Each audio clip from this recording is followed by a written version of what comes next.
a lot of it was word of mouth. I wish we had some magic growth hack that we thought of to start with. The only thing we thought of, which was like completely unscalable and wasn't a growth hack at all, but kind of worked, was we used to stand in public places and offer people a free flower in return for their email address, and then add them to our email database and stay in touch with them. And we'd wear branded Bloom and Wild T-shirts. So probably there's some benefit even with people that didn't take the free flower.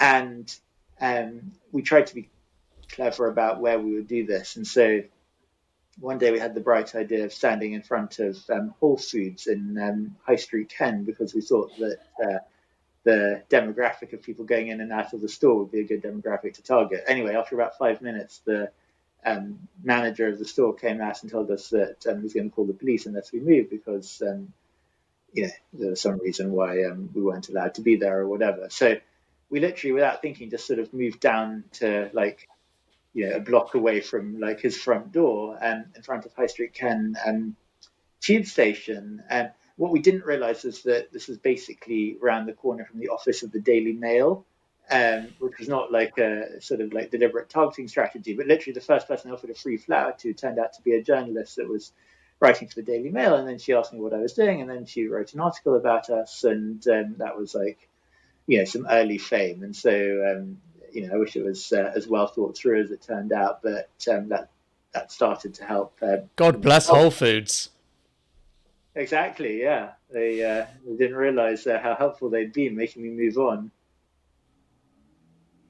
Okay, so basically a bunch of random stuff. So you're just constantly throwing stuff at the wall, hoping that something sticks.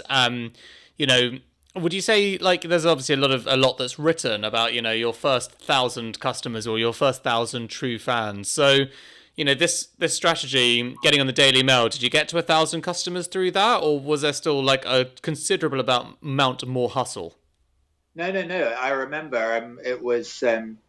I think we got 3 orders instead of 1 order on the day that the article came out, and I was devastated because at the time I didn't really understand the difference between brand awareness and direct response marketing, and I thought it was terrible. If we could be in the Daily Mail, which had millions of readers, and only 3 people were going to order, then we were doomed. But then actually, for months, people told me that they'd. I told them what I was doing. I read about Bloom and Wild in the Daily Mail, and I said, why haven't you ordered yet? And it turned out that they didn't have anybody to send flowers to, but they'd still heard about it, and we were moving up in the world. And the I don't know how we got to our first 1,000 orders, but I remember that our first Mother's Day came round. So we started the business in the summer, and Mother's Day was the following March, and we got 1,000 orders in the week of Mother's Day. And I remember this because I had to process them all individually in a spreadsheet, and it took me all day to do, whereas normally the order processing task took the week before it's taken an hour or something like that. But obviously there are just so many more to do, and I had to check that I'd imported all of the addresses right and things like this. And actually a lot of those early orders came from listing on Not on the High Street, a business I've got to know well, and it's great to see them sort of exiting in the last few days. And that was a really valuable channel partnership to start with, and it felt like